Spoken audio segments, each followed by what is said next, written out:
టుంబ బెరాతియన్ Robert నామమున తన వంశానికి బదులు భయంతో కళ్ళు మూసుకోకు. అండన్ రాజుకి ఇంకా తన నాన్నకి ప్రజల తెలిస్తే కోసం నిన్ను తిడతారు. 7 రాజ్యాలకు రాజు ఈ ప్రపంచాన్ని రక్షించేవాడు. నేను ఎడార్డ్ హౌస్ స్టార్క్కి చలి ప్రదేశానికి రాజుని, ఉత్తరానికి రక్షకుణ్ణి. నీకు మరణశిక్ష విధిస్తున్నాను.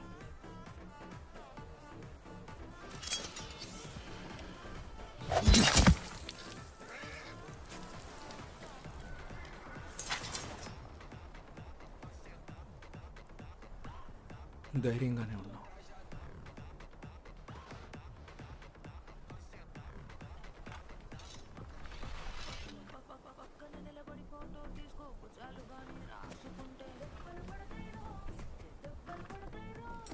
ఆ